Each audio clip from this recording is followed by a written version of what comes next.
हरिओम। जय गुरुदेव। विगत वीडियो 116 में मैंने त्रिकालदर्शिता साधना के लिए पूर्ण विवरण दिया है, जो गुरुदेव के द्वारा संपन्न कराई गई थी। उनके द्वारा जो प्रदत्त किया गया था वह मैंने प्रदान किया। जो साधक करना चाहते हैं तो कर सकते हैं। अब मैं एक विशेष साधना को प्रदान करने जा रहा हूं। यह साधना अत्यंत ही दुर्लभ साधना है, जिसे वायवी साधना बोलते हैं। यह गुरुदेव ने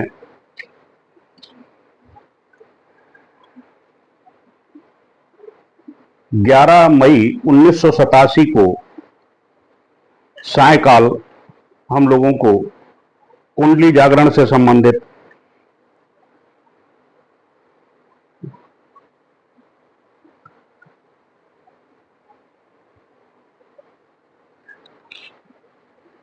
साधना शिविर में यह बताया था।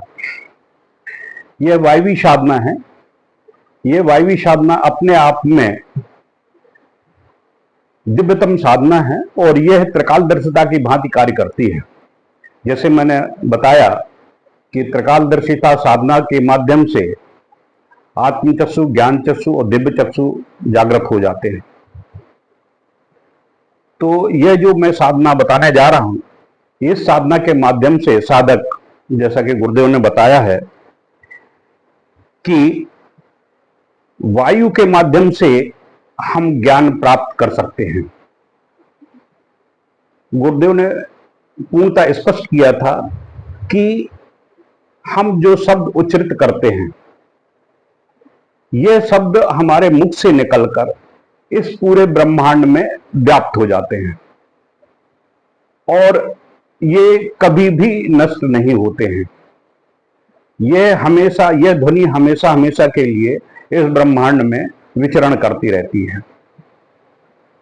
तो जो भी साधक यह साधना को संपन्न कर लेता है, वह इतना सक्षम हो जाता है कि विगत करोड़ों अरबों सालों से, यानी कि सतयुग, त्रेता, द्वापर और ये चौथा चल रहा है कलयुग, ये चारों युगों में किस क्षण को आप पकड़ना चाहते हैं।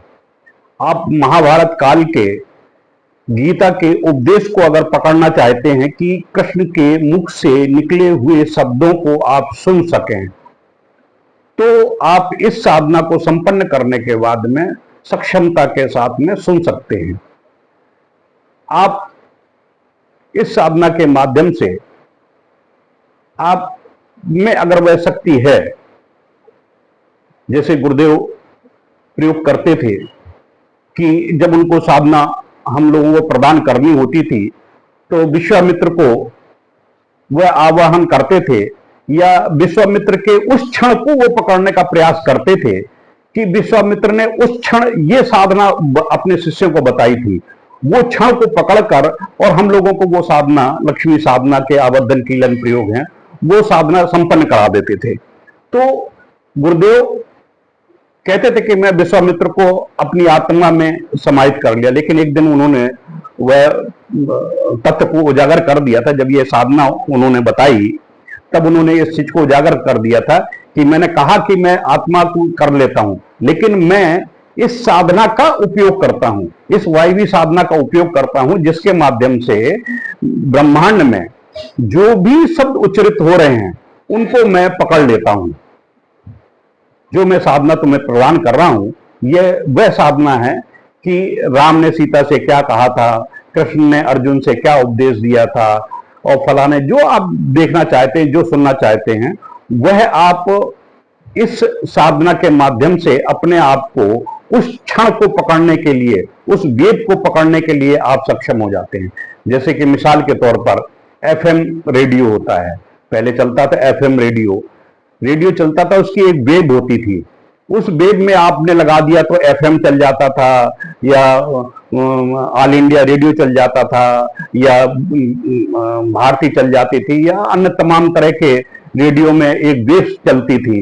वो वेव्स पूरे भारतवर्ष में नहीं, पूरे विश्व में उस समय रेडियो चलता था। जैसे बीबीसी लंदन चलता था, तो बीबीसी लंदन से वो वेव्स हमारे सामने आ जाती थी, और रेडियो में जैसे ही हम लगाते थे तो बीबीसी की न्यूज आ जाती थी। ठीक वही प्रक्रिया ये साइंस में बिल्कुल सिद्ध कर दिया। इस साधना के माध्यम से ये सिद्ध होता है कि वह वेव, जैसे साइंस ने बिल्कुल फिक्स किया है कि इस वेव में आप इस तरंग से आप ये चला सकते हैं। जैसे टीवी चलाते हैं तो टीवी की एक वेव्स दी हुई है कि सोनी टीवी का ये नंबर है, वहां एक वेव है, तरंग है, तो वहां आप ऑडियो और वीडियो दोनों देख सकते हैं। न्यूज चैनल में जाएंगे तो न्यूज चैनल में, जी न्यूज में जाएंगे तो उसका एक नंबर है, उस न्यूज चैनल में यानी जी न्यूज का एक चैनल है, वहां ऑडियो वीडियो दोनों देख सकते हैं। यह बिल्कुल प्रत्यक्ष है। तो साधक, ये तो विज्ञान अब आया है, लेकिन हमारे जो ऋषि मुनि तपस्वी थे उन्होंने बहुत पहले इन साधनाओं को सिद्ध कर रखा था कि उस वेव को, उस तरंग को पकड़ लेते थे। पकड़कर किसने क्या शब्द कहे हैं, क्या मंत्र उच्चारित किए हैं, क्या बातें कही हैं, वो सब उसको पकड़कर अपने शिष्यों को बता देते थे या स्वयं सिद्ध कर लेते थे। तो इसमें गुरुदेव ने उस समय ये भी कहा, ये सारी बातें जो मैंने बताई हैं वही बताई हैं कि वह महाभारत कालीन कृष्ण के दिए हुए संदेशों को प्राप्त कर सकता है। राम के बन जाते समय जो भी संदेश दिए थे, जो भी बातें चीतें हुई थी, जो राम ने कहा है, वो सारे बात हो सकती हैं। जो युद्ध के समय जो वार्तालाप हनुमान जी से हुई हैं, उनको आप सुन सकते हैं। अब मैं इसकी विधि बताता हूं, जो मैंने विवरण तो दे दिया, जो गुरुदेव ने बताई है उसकी विधि यह है कि यह साधना काल 1.25 लाख मंत्र जाप करने से सिद्ध होती है। और इस साधना को पुक्ष नक्षत्र से प्रारंभ करना चाहिए। पुक्ष नक्षत्र शनि का नक्षत्र है, और शनि का और पुक्ष नक्षत्र को ही शनि काल कहते हैं। शनि में काल को पकड़ने की क्षमता होती है, क्योंकि अन्य ग्रह तो जिस तरह से चलते हैं, लेकिन शनि का एक सटीक समय है। जैसे 7.5 आती है, 30 साल का जो शनि का समय होता है कि साधक को कितना, यानी कि जातक को कितना कष्ट देना है, किस समय कष्ट देना है, किस समय मृत्यु तुल्य कष्ट देना है, कितना वो करना है। तो वो दंडात्मक जो स्थिति है वो शनि के पास में है। तो उसको काल की गणना का ध्यान रहता है कि हमें किस समय इसको ये कष्ट देना है। तो यह वायवी साधना रात्रिकालीन साधना है, जो पुक्ष नक्षत्र जो 22 घंटे का होता है, 22 घंटे का पुक्ष नक्षत्र होता है, तो 22 घंटे में आप इस साधना को प्रारंभ कर सकते हैं। यह ज्योतिषी दृष्टि से बहुत ही महत्वपूर्ण है, ऐसा गुरुदेव ने बोला है। इसके लिए श्वेत वस्त्र, श्वेत आसन और पूर्व दिशा होना चाहिए, स्फटिक की माला होना चाहिए। यह अत्यंत गोपनीय मंत्र है, जो मंत्र मैं आपको उच्चरित करके दिखाता हूं। और यह मंत्र, यह लिखा हुआ है, आप देख सकते हैं, यह लिखा हुआ है। यह मंत्र गुरुदेव ने मेरी इस डायरी में स्वयं अपने हाथों से लिखा हुआ है, उनकी ही राइटिंग में है। मंत्र है ओम काल वई कालधि काल चक्षु दृश्य गता गत दृश्य वर खम शताब्दी तनागत यम वै फट। एक बार फिर उच्चारित किए देता हूं मंत्र को। ओम काल वै कालधि काल चक्षु दृश्य गतागत दृश्य वरम खम शताब्दी तनागत यम वै फट। तीसरी बार और उच्चारित किए देता हूं, क्योंकि गुरुमुख से 3 बार मंत्रों का अगर श्रवण हो जाता है तो साधक उस साधना को सिद्ध कर सकता है। तीसरी बार उच्चारण किए देता हूं। ओम काल वै कालधि काल चक्षु दृश्य गतागत दृश्य वरम खम सतादि तनागत यम वै फट। यह जो साधना है, गुरुदेव ने बताया है कि यह केवल निराहार रहकर ही साधना संपन्न की जाएगी। इसमें केवल आप दूध का सेवन कर सकते हैं और फल ले सकते हैं। इसके अलावा अन्न वगैरह या अन्न कुछ नहीं ले सकते हैं।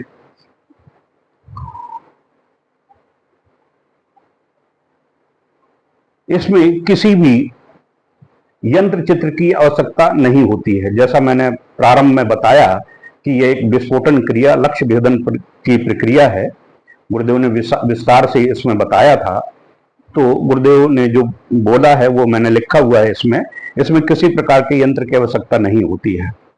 इसमें भूमि शयन की आवश्यकता होती है। मंत्र जाप जिस कमरे में करें, उसमें जब तक आप साधना करें उस कमरे में कोई ना आवे ना जाए, ना आप वहां किसी अन्य प्रकार की कोई क्रियाकलाप करें, क्योंकि यह एक विस्फोटन, जिस प्रकार से विस्फोटन प्रक्रिया होती है, जहां पर विस्फोटक पदार्थ रखे होते हैं, वहां पर किसी प्रकार के अन्य व्यक्तियों का जाना निषेध होता है कि उससे कोई भी दुर्घटना हो सकती है, कोई भी वह कार्य कर सकता है जिससे कि ज्वलनशील पदार्थ हैं उनमें घर्षण हो या कुछ हो तो वह विध्वंसक स्थिति प्राप्त कर ले जाते हैं। आपने देखा होगा कि जरा सी रगड़ में जहां पटाखे वगैरह बनते हैं वहां आग लग जाती है, कुछ हो जाते हैं। ठीक इसी प्रकार से यह मंत्र भी अपने आप में विस्फोटक क्रिया से युक्त है। तो वहां की जो विस्फोटन प्रक्रिया का जो आवरण बनता है, उस आवरण में भेदन नहीं होना चाहिए, उसका विखंडन नहीं होना चाहिए। इसलिए जब तक उस साधना को करें, इस साधना को करें, तो उस कमरे में कोई अन्य प्रवेश ना करे।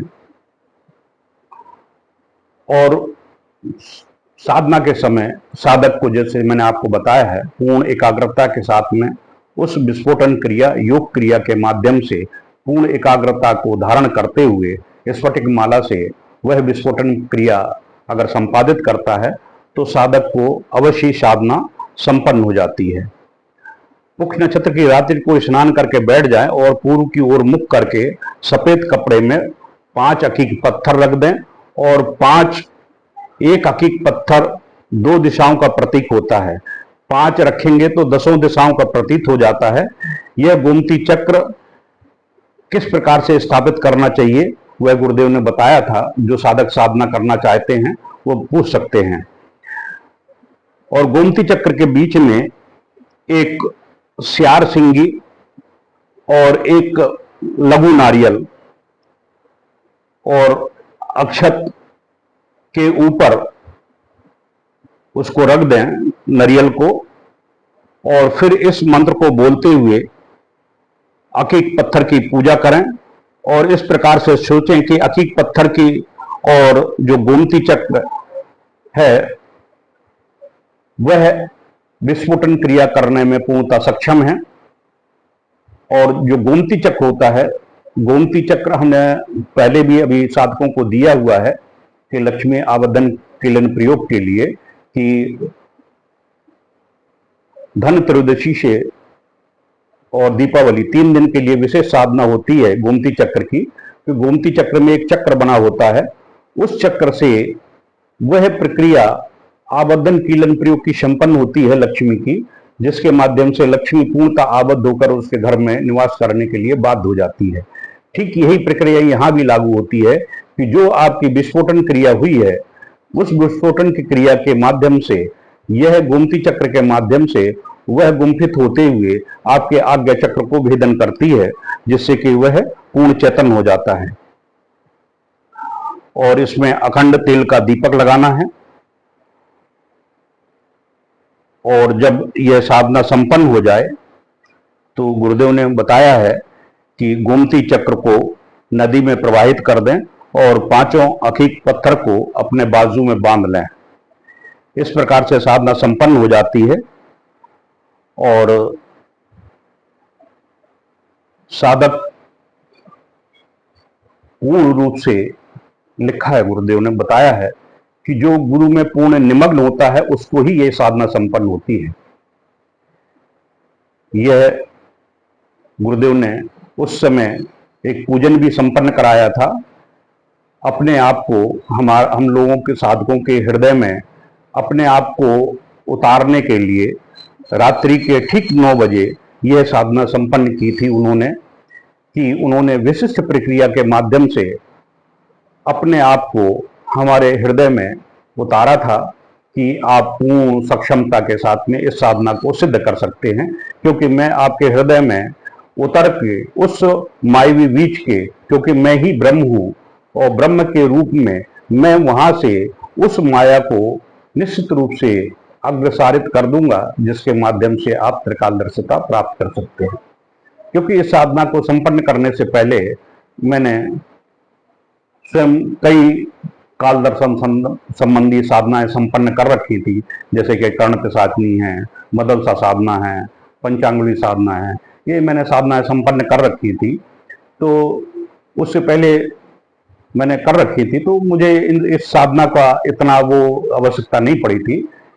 हाँ, ये जरूर है कि जो मैंने पहले वीडियो में बताया है, क्रीम एम हुम की साधना जो है त्रिकालदर्शिता की, उसे मैंने पूर्णता के साथ में संपन्न किया था, जिसके माध्यम से मुझे त्रिकालदर्शिता पूर्ण सक्षमता के साथ में सिद्ध हुई थी, और वह आज भी क्रियान्वित है। क्योंकि मैं जब साधक की चयन प्रक्रिया करके उनका सेल्फी मंगाता हूँ, तो उनका भूत भविष्य वर्तमान मैं देख लेता हूँ। जो साधक चयन प्रक्रिया में उचित पाए जाते हैं उनको ही दीक्षा प्रदान करता हूँ, नहीं तो ब्लॉक कर देता हूँ, उनको अलग कर देता हूँ। इसलिए मेरी साधक चयन प्रक्रिया में अपनी उत्तम स्थिति को प्राप्त करने के लिए साधक अपने आप को एक बार पेश कर सकते हैं, तो ये सक्षमता है। मैं सभी से अनुरोध करूंगा कि जितने मेरे फेसबुक में और मेरे ग्रुप में जितने भी लोग हैं, वह सभी मेरे ग्रुप को या चैनल को सब्सक्राइब अवश्य करें, और ज़्यादा से ज़्यादा लोगों को सब्सक्राइब करने के लिए प्रेरित करें, ताकि उनको यह अन्यतम ज्ञान प्राप्त हो सके। और लाइक अवश्य करें, सब्सक्राइब करें, लाइक करें। आपको बहुत बहुत धन्यवाद। आप साधना करिए, सबको आशीर्वाद।